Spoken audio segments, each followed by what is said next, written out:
إنما المؤمنون الذين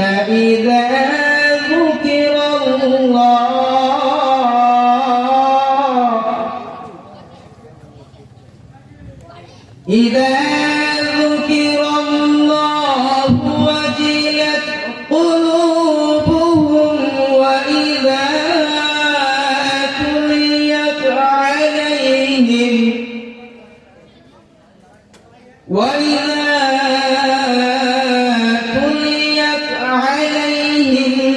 آياته زادتهم إيمانا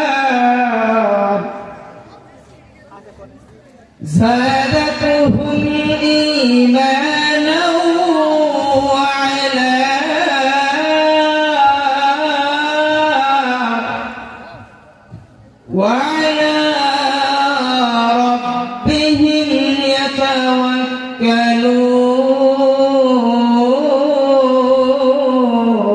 يتوكلون. صدقت يا ربنا إن الله وملائكته يصلون على النبي يا أيها الذين آمنوا صلوا عليه وسلموا تسليما. اللهم صل على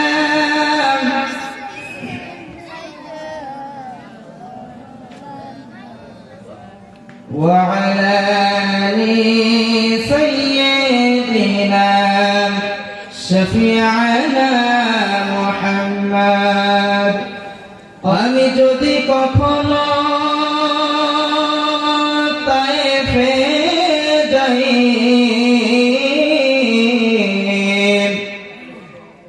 বলবো মাটিকে ডেকে নবীজির রওজা কোথায়। আমি যদি কখনো তায়েফে যাই, বলবো মাটিকে ডেকে নবীজির খুন ঝরলো কোথায়। বলে দাও তাই আজ আমাকে প্রতিশোধের দাবানল জ্বালাবো হেথায়। আল্লাহুম্মা সাল্লি আলা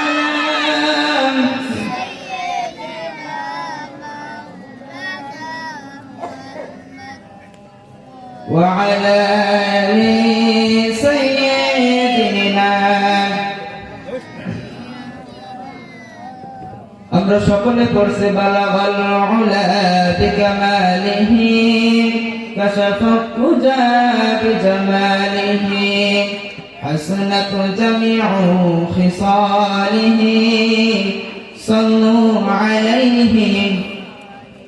আলহামদুলিল্লাহ, বাংলাদেশের ঐতিহ্যবাহী জেলা যশোর ঝিওরগাছা থানার অন্তর্গত বল্লা পশ্চিম পাড়া কর্তৃক আয়োজিত মসজিদ কমিটি এবং যুবক কমিটি মিলে তাফসীরুল কোরআন মাহফিলের সম্মানধন্য সভাপতি সাহেব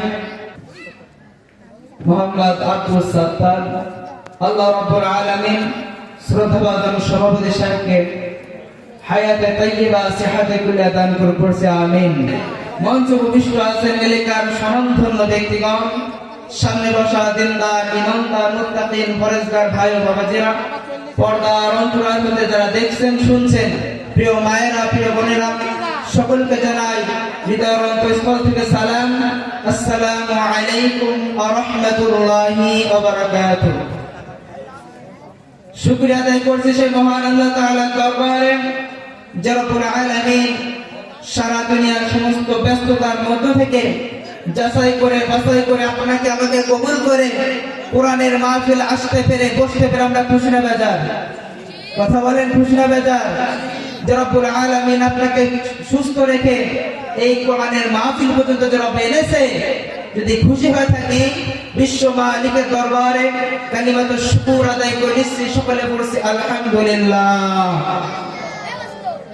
সম্মানিত হাজিরিন, আমরা যে আল্লাহ তাআলার প্রশংসা আদায় করলাম, আল্লাহ তাআলার প্রশংসা আদায়ের ফলে খুশি হয়েছেন কে? নারাজ হয়েছেন কে? শয়তান। আল্লাহ রাব্বুল আলামিন এত দয়াময়, দুনিয়ার ভিতরে আপনি যদি কোনো মানুষের প্রশংসা করেন, ওই মানুষের সম্মান বেড়ে যাবে, দাম বেড়ে যাবে, আপনার কোনো লাভ হবে? কথা বলেন, লাভ হবে না। ডাক্তারের প্রশংসা করবেন, ডাক্তারের রোগী বেড়ে যাবে। শিক্ষকের প্রশংসা করবেন, তার ছাত্র বেড়ে যাবে, আপনার কোনো লাভ হবে? কিন্তু আপনি আমি যদি আল্লাহর প্রশংসা করতে পারি, লাভ হবে কার? আমার। আপনাদের লাভ হবে, আমাদের লাভ হবে। একটা দৃষ্টান্ত দেই। সাইয়েদনা মুসা আলাইহিস সালাম, পয়গম্বর মুসা আলাইহিস সালাম আল্লাহর কাছে প্রশ্ন করলেন, রব্বুল আলামিন, আমার এই জামানার মধ্যে সব থেকে গুনাহগার বান্দাকে আমি দেখতে চাই। আমার এই জামানার মধ্যে সব থেকে গুনাহগার বান্দাকে আমি দেখতে চাই। আল্লাহ রাব্বুল আলামিন বলেন, হে পয়গম্বর মুসা, সকালবেলা সুবহে সাদিকের সময় ওই গাছটার পাশে বসে থাকো। সুবহে সাদিকের পরে সর্বপ্রথম যেই লোকটা তোমার সামনে দিয়ে যাবে, তুমি মনে করবে ওই লোকটা সব থেকে গুনাহগার। সাইয়েদনা মুসা আলাইহিস সালাম তাই করলেন। সকালবেলা থেকে বসে রয়েছে গুনাহগার বান্দাকে দেখবে বলে। সকালবেলা সুবহে সাদিকের পরে একজন লোক সাথে একটা ছোট্ট বাচ্চা কোলে করে নিয়ে সামনে দিয়ে চলে যায়। মুসা আলাইহিস সালাম বুঝতে পারলেন এই লোকটা গুনাহগার বান্দা। আল্লাহ রাব্বুল আলামিনের কাছে আবার বললেন, রব্বুল আলামিন, গুনাহগার বান্দা তো দেখলাম, এবার আমাকে আপনি দেখান, আমার জামানার মধ্যে সব থেকে নেককার বান্দাকে আমি দেখতে চাই। সব থেকে নেককার বান্দাকে আমি দেখতে চাই। আল্লাহ রাব্বুল আলামিন বললেন, হে মুসা, সূর্য যখন ডুবিত হবে, সূর্য অস্ত চলে যাওয়ার আগে ওই গাছের পাশে আবার বসে থাকো। যে লোকটা তোমার সামনে দিয়ে যাবে, বুঝে নেবা ওই লোকটা সব থেকে বড় ইমানদার নেককার মানুষ। মুসা আলাইহিস সালাম নেককার মানুষ দেখার জন্য অপেক্ষায় বসে রয়েছেন। সূর্য ডুবে যাওয়ার আগে মুসা আলাইহিস সালাম বসে রয়েছে নেককার মানুষকে দেখবে বলে। হঠাৎ করে ওই লোকটা, সকালে যে লোকটা মুসা আলাইহিস সালামের সামনে দিয়ে যায়, সন্ধ্যাবেলা ওই লোকটা আবার কোলের মধ্যে তার বাচ্চাকে নিয়ে সামনে দিয়ে যায়। মুসা আলাইহিস সালাম বলেন, আল্লাহ, এটা কেমন হলো? আমি সকালে দেখতে চাইলাম গুনাহগার বান্দা, আপনি এই লোককে দেখালেন। আবার সন্ধ্যাবেলা যখন নেককার মানুষ দেখতে চাইলাম, তখন আপনি এই লোকটাকে দেখালেন, কেমন হলো? আল্লাহ রাব্বুল আলামিন বলেন, হ্যাঁ মুসা, তাহলে শোনো। সকালবেলা ওই লোকটা যখন তার কোলের মধ্যে ছোট্ট একটা বাচ্চা নিয়ে জঙ্গলের দিকে যায়, তখন কোলের সন্তান পিতার কাছে প্রশ্ন করে, হে আমার পিতা, বলেন তো আমরা যে বাগান দিয়ে হেঁটে যাচ্ছি, এই বাগানের থেকে কি আর বড় কোনো কি আছে নাকি? বড় কোনো কিছু কি আছে নাকি? পিতা তখন সন্তানকে বলেন, হে আমার সন্তান, এই জঙ্গলের থেকে বড় আছে, সামনে গেলে দেখতে পারবে, সেটা হচ্ছে পাহাড়। এই জঙ্গলের থেকে বড় হচ্ছে পাহাড়। সন্তান সামনে যখন পাহাড় দেখলেন, সন্তান পিতার কাছে আবার জিজ্ঞাসা করে, আমার পিতা, আমরা যে পাহাড়টি দেখলাম, এই পাহাড়ের থেকে বড় কোনো কি আছে নাকি? পিতা আবার সন্তানের কথা জবাব দেন, হে আমার সন্তান, এই পাহাড়ের থেকে বড় আছে, সেটা হলো আল্লাহর আসমান। পাহাড়ের থেকে আল্লাহর আসমান হলো সব থেকে বড়। সন্তান আবার জিজ্ঞাসা করলেন, হে আমার পিতা, আসমানের থেকে আর কোনো কিছু বড় আছে নাকি? পিতা একটা চিৎকার মেরে বললেন, হে আমার সন্তান, এই পাহাড়ের থেকে বড়, আসমানের থেকে বড় হলো তোমার বাবার, তোমার পিতার গুনাহ, তোমার পিতার পথ আমলনামা সব থেকে বেশি বড়। সন্তান আবার জিজ্ঞাসা করলেন, আপনার গুনাহ থেকে আর কোনো কিছু বড় আছে নাকি? পিতা আবার চিৎকার মেরে বললেন, আমার সন্তান, সব কিছু থেকে বড় যিনি, তিনি কে? আল্লাহ নামটা একবার জয় বলেন, তিনি কে? আল্লাহ রাব্বুল আলামিন খুশি হয়ে যায়। আল্লাহ রাব্বুল আলামিনের প্রশংসা করেছে সব কিছু থেকে বড় একমাত্র রব, যে আল্লাহ সব থেকে রব। আল্লাহ আল্লাহ যে প্রশংসা করেছে, সকালে যিনি গুনাহগার বান্দা ছিল, সন্ধ্যাবেলা প্রশংসা করার কারণে আল্লাহ তার গুনাহ মাফ করে দেন, নেককার বান্দা বানিয়ে দিয়েছে। সুবহানাল্লাহ। তাহলে আল্লাহ কত দয়াময়। আজকে যদি আপনি আমি আল্লাহর প্রশংসা আদায় করি, তাহলে আমাদের কোনো লস হবে না লাভ হবে? আমরা একবার সে রবের প্রতি প্রশংসা আদায় করছি আলহামদুলিল্লাহ। দ্রুত সালাম বর্ষিত হোক মানবতা মুক্তির দূত সাইয়্যিদুল মুরসালিন খাতামুন নবিয়্যিন, বিশ্ব নেতা বিশ্ব নবীর উপরে পড়ছি দ্রুত সালাম। সকলে পড়ছি সাল্লাল্লাহু আলাইহি ওয়াসাল্লাম। সম্মানিত হাজিরিন, সময় অল্প, তার মধ্যে কিছু কথা। আজকের আমার আলোচনার বিষয় হলো ঈমানের পরিচয় সম্পর্কে। এর সম্পর্কে ঈমানের পরিচয় সম্পর্কে। ঈমান কি? ঈমান হলো আল ইকরার বিল লিসান, মুখে স্বীকার করা। মুখে স্বীকার করার পরে কি শেষ? কথা বলেন, মুখে স্বীকার করার কি শেষ? না। তারপরে কি? ওয়া তাসদীক বিল জিনান, তারপরে অন্তরে বিশ্বাস করা। তারপরে কি শেষ? তারপরে কি? ওয়া আমালু বিল আরকান, কাজের মাধ্যমে সেটা প্রমাণ করা। তাহলে ঈমানের ধাপ কয়টা? কয়টা? তিনটা। প্রথমে মুখে স্বীকার করতে হবে, তারপরে অন্তরে বিশ্বাস করতে হবে, তারপরে কাজের মাধ্যমে সেটা প্রমাণ করতে হবে। আল্লাহ তাআলা সূরা আনফালের 2 নম্বর আয়াতে বলেন, ঈমানদারের পরিচয় দিলেন, ইন্নামাল মুমিনুনা আল্লাযীনা ইযা যুকিরাল্লাহু ওয়াজিলাত কুলুবুহুম ওয়া ইযা তুলিয়াত আলাইহিম আয়াতুহু যাদাতুহুম ঈমানাও ওয়া আলা রাব্বিহিম ইয়াতাওয়াক্কালুন। আল্লাহু আকবার। আল্লাহ রাব্বান বলে দিলেন, যারা ঈমানদার, যারা ঈমান এনেছে আল্লাহর প্রতি, তাদের সামনে যখন আল্লাহর কোরআন থেকে কথা বলা হবে, আল্লাহর নাম স্মরণ করা হবে, তখন তাদের অন্তর ভীত হয়ে যাবে, তাদের অন্তর আল্লাহর ভয়ে ভীত হয়ে যাবে। আর যখন তাদের সামনে কোরআন থেকে কথা বলা হবে, কোরআনের আলোচনা যখন করা হবে, কোরআনের ব্যাখ্যা তাফসীর যখন দেওয়া হবে, সেই মানুষগুলোর ঈমান আরো বেড়ে যাবে। সুবহানাল্লাহ। তাহলে যখন ঈমানদারের সামনে কোরআন থেকে কথা বলা হবে, তখন তাদের অন্তর ভীত হয়ে যাবে। কার জন্য? আল্লাহর জন্য। এবং যখন সে কোরআন শুনতেই থাকবে, তার অন্তরে তার ঈমান বৃদ্ধি হতেই থাকবে, বৃদ্ধি হতেই থাকবে। সুবহানাল্লাহ। সম্মানিত হাজিরিন, যদি আপনি ওমর রাদিয়াল্লাহু তাআলা আনহু দিল নিয়ে কোরআন শুনেন, এই কোরআন আপনাকে হিদায়াত দিতে পারবে, ঠিক না বেঠিক?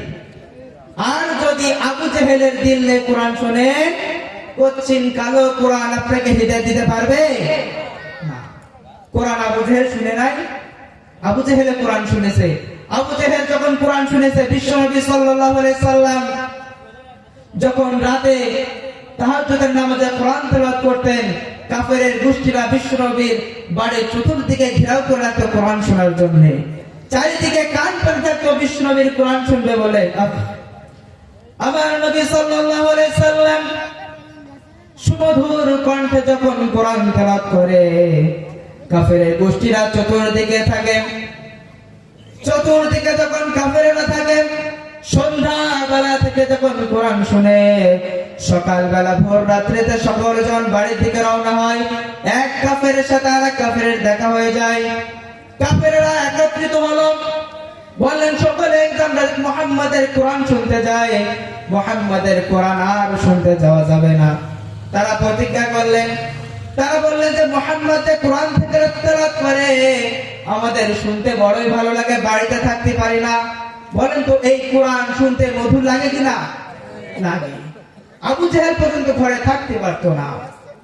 আজকে আপনি খেয়াল করেন, আপনার আমার সমাজে যখন একটা নতুন গান ভাইরাল হয়, নতুন নতুন গান বের হয়, ওই গান আমরা কয়েকদিন শোনার পরে সেটা অবহেলিত হয়ে যায়। সেটা আর কি শুনতে ভালো লাগে না। কিন্তু খেয়াল করেন, আজ পর্যন্ত আপনার বাড়ির পাশের মসজিদে একজন ইমাম সাহেব প্রত্যেকটা দিন সূরা ফাতিহা তেলাওয়াত করে যায়, কোনদিন কি আমাদের শুনতে খারাপ লেগেছে? না। এই কোরআন যতই শুনবো ততই মহব্বত, ততই ভালো লাগবে, ততই আল্লাহ তার প্রতি ভালোবাসা দেবে। সুবহানাল্লাহ। এজন্য আবু জেহেল বাড়ি থেকে বের হয়ে মুহাম্মাদের তেলাওয়াত শোনার জন্য চলে আসতো। তারা ওয়াদা করলো যে আমরা আজকের পর থেকে আর মুহাম্মাদের তেলাওয়াত, মুহাম্মাদের কোরআন শুনতে যাব না। সবাই মিলে শপথ বাক্য পালন করলো। সম্মানিত হাজিরিন, এরপরে আবু জেহেল যখন শপথ বাক্য পাঠ করায়, আবু জেহেল মনে মনে ভাবে, কর্মীদের যেহেতু শপথ বাক্য পাঠ করাচ্ছি, আমি এখন একলাই যাব আর কর্মীরা যেন না যায়। আর কর্মীরা তখন মনে মনে ভাবে যে আবু জেহেল তো নেতা, আবু জেহেল মনে হয় আর যাবে না, এইবার থেকে আমরাই যাব। পরের দিন সবাই আবার এক জায়গায় বিশ্ব নবীর বাড়ির পাশে তারা কোরআন শোনার জন্য যখন চলে গেলেন, আবার সবার সাথে সবার দেখা হয়ে যায়। আবু জেহেল জিজ্ঞাসা করে যে তোমরা কেন চলে এসেছো? বললেন আমরা দেখতে এসেছি যে আর কেউ এসে কিনা।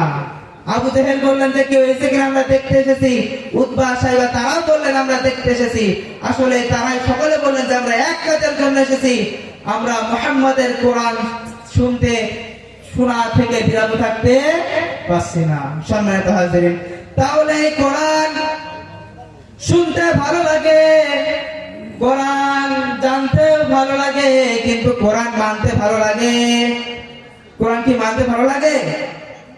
কোরআন শুনতে ভালো লাগে, কোরআন জানতে ভালো লাগে, কোরআন পড়তে ভালো লাগে, কোরআন মানতে ভালো লাগে না। ঠিক না ঠিক? কোরআন পড়লে, নামাজেতে পড়লে কোরআন মনটা শীতল হয়, কারির তেলাওয়াত শুনিলে প্রাণ জুড়িয়ে যায়। নামাজেতে পড়লে কোরআন মনটা শীতল হয়, কারির তেলাওয়াত শুনিলে প্রাণ জুড়িয়ে যায়। সেই কোরআনের ব্যাখ্যা দিলে অন্তরেতে আগুন জ্বলে। ঠিক না বেটি? সেই কোরআনের ব্যাখ্যা দিলে অন্তরেতে আগুন জ্বলে, বিরোধিতাও চলে কেন তা জানি না। কোরআন পড়তে ভালো লাগে, কোরআন জানতে ভালো লাগে, কোরআন শুনতে ভালো লাগে, কোরআন মানতে ভালো লাগে না। ঠিক না বেটি? এই জন্য আবু জেহেল কোরআন শুনতো ঠিকই, কোরআন শুনতে বাধা দিত, কোরআন শুনতে পারত যেন তার কর্মীরা কোরআন শুনতে না যায়। সম্মানিত হাজিরিন, কোরআন শুনতে ভালো লাগে, কোরআন জানতে ভালো, কিন্তু কোরআন মানতে ভালো লাগে না। আজও আমাদের সমাজে, আমাদের দেশে, রাষ্ট্রে কোরআন শোনে ঠিকই, কিন্তু কোরআন মানতে দেয় না, এমন মানুষ আছে না নাই? কোরআন যখন শুনে তাদের গায়ে চুলকানি বেড়ে যায়। আল্লাহ রাব্বুল আলামিন সূরা হামিদ সাজদা এর 26 নম্বর আয়াতে জানিয়ে দিলেন, وقال الذين كفروا لا تسمعوا لهذا القرآن والغوا فيه لعلكم تغلبون। আল্লাহু আকবার। আল্লাহ রাব্বুল বলেন, কাফেররা চায় যখন কোরআনের আলোচনা হবে, কোরআন থেকে যখন কথা হবে, কাফেররা বলে ওই কোরআনের ময়দানে, কোরআন অনুষ্ঠানে যে তোমরা হট্টগোল সৃষ্টি করো, হট্টগোল দাঙ্গা হাঙ্গামা সৃষ্টি করো, যাতে কোরআন প্রতিষ্ঠিত না হয়। সম্মানিত হাজিরিন, তাহলে কোরআনের পক্ষে যখন কোরআন থেকে আলোচনা করা হয়, কোরআনের কথা বলা হয়, তাফসীর করা হয়, কাফেররা যুক্তি করে এই কোরআনের মাহফিলে, কোরআনের জায়গা যেখানে কোরআন থেকে কথা হবে, সেখানে তোমরা হট্টগোল করো। এটা কাদের স্বভাব? বলেন, কাফেরদের স্বভাব। কোন কাফেররা চায় না সমগ্র বাংলাদেশে, সমগ্র বিশ্বে কোরআন প্রতিষ্ঠিত করে, কাফেররা চায় না। সম্মানিত হাজিরিন, তাহলে যুগে যুগে যত মানুষ, আবু জেহেল, উতবা, সাইবা, ফিরাউন, নমরুদ, যত মানুষ কোরআনের বাধা দিয়েছে, আল্লাহ রাব্বুল আলামিন তাদেরকে ছেড়ে দেন নাই। আল্লাহ রাব্বুল ছাড় দেন, তবে ছেড়ে দেন না। ঠিক না বেটি?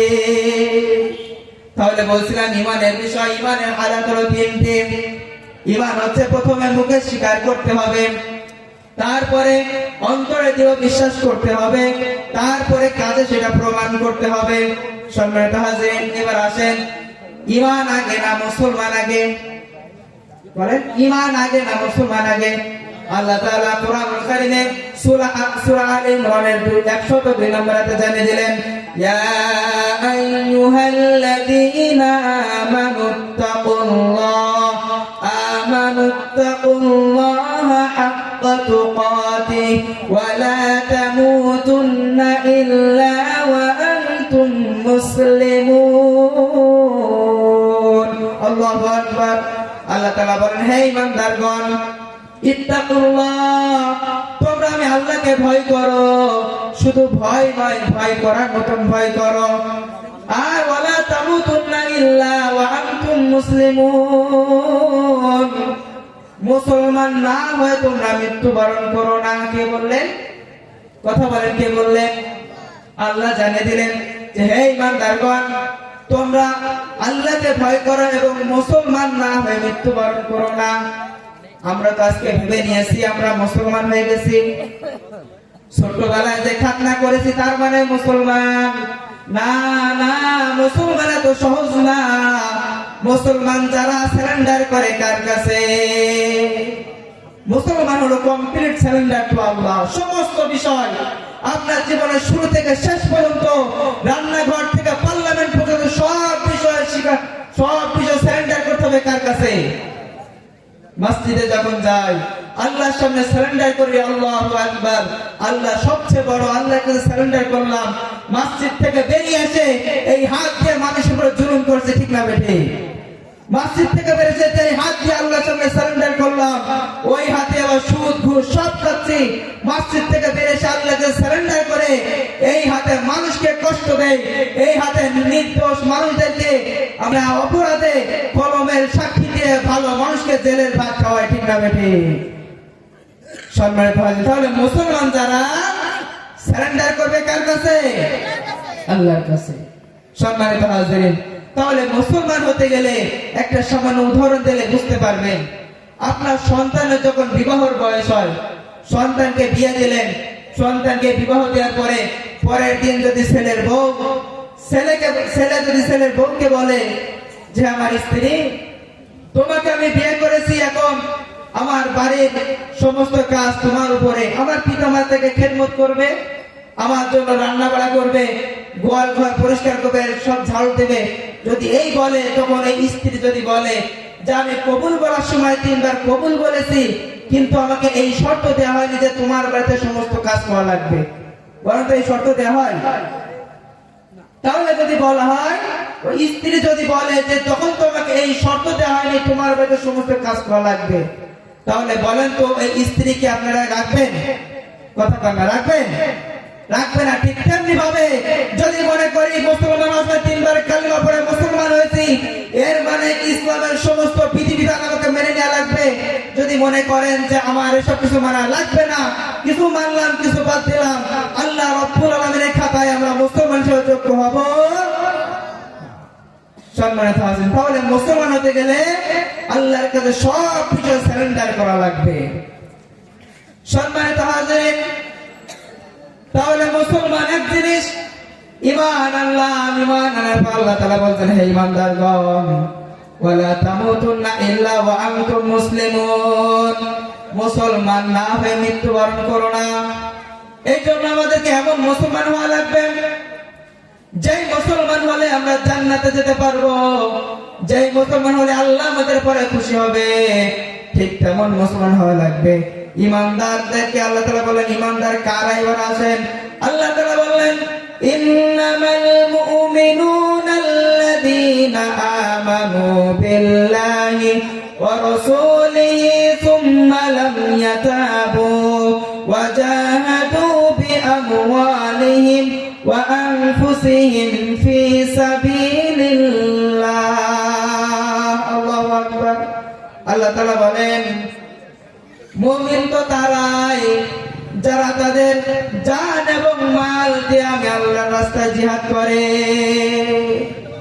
মুমিন তো তারাই তারা তাদের জান এবং মাল কার দরবার দিয়ে দেবে আল্লাহর কাছে। আল্লাহ রাব্বুল আরো বললেন যে আল্লাহ রাব্বুল আলামিন মুমিনদের থেকে দুইটা জিনিস নেবেন। কয়টা? কথা বলেন, কয়টা জিনিস? দুইটা জিনিস নেবেন। বিনিময়ে রব্বুল আলামিন আমাদেরকে একটি জিনিস দিবেন। তাহলে আল্লাহ রব্বুল আলামিন আমাদের কাছ থেকে নেবেন কয়টা জিনিস? দুইটা জিনিস নেবেন, বিনিময়ে একটি জিনিস দিবেন। ওই একটি জিনিস হলো জান্নাত দিবেন। তাহলে বোঝেন তো, আল্লাহ রব্বুল আলামিন আমাদেরকে জান্নাত দিবেন, এর বিনিময়ে কয়টি জিনিস দিবেন? দুইটি জিনিস নেবেন। এখন আল্লাহ তাআলা যদি জান্নাতের বিনিময়ে যদি আমাদের জীবনে সব কিছু দিয়ে দেয়, তাও কি কোনো আফসোস আছে? কথা বলেন, আছে? আল্লাহ তাআলা কি বললেন? তোমাদেরকে আমি জান্নাত দেব, বিনিময়ে দুইটি জিনিস তোমাদের কাছ থেকে নেব। সেটা কি? আল্লাহ তাআলা বলেন, ইন্নাল্লাহা আশতারা মিনাল মুমিনিনা আনফুসাহুম ওয়া আমওয়ালাহুম বিআন্না লাহুমুল জান্নাহ। তোমাদেরকে আমি জান্নাত দেব, বিনিময়ে দুইটি জিনিস নেব। ইউকাতিলুনা ফি সাবিলিল্লাহ ফায়াকতুলুনা ওয়া ইউকতালুন। আল্লাহু আকবার। আল্লাহ তাআলা বলে দিলেন যে তোমাদেরকে জান্নাত দেব, বিনিময়ে তোমাদের কাছ থেকে নেব জান এবং মাল। আল্লাহ তাআলা কি নেবেন? জান এবং মাল মুমিন বান্দার কাছ থেকে কুরাই করে নেবেন। আল্লাহ বলেন যে আমি মুমিনদের থেকে তাদের জান এবং মাল কুরাই করে নিয়েছি। কিসের বিনিময়ে? জান্নাতের বিনিময়ে মুমিনদের থেকে জান এবং মাল কুরাই করে নিয়েছেন। এই জান এবং মাল যদি আল্লাহকে দিয়ে দেয়, তাহলে আল্লাহ দ্বীন প্রতিষ্ঠার জন্য আল্লাহ যা যা বলবেন সব কিছু মেনে নেওয়া আমাদের জন্য ফরজ। সম্মানিত হাজিরিন, তাহলে ঈমান আনতে হবে। কার মতো ঈমান? সাহাবারা যেমন ঈমান আনতে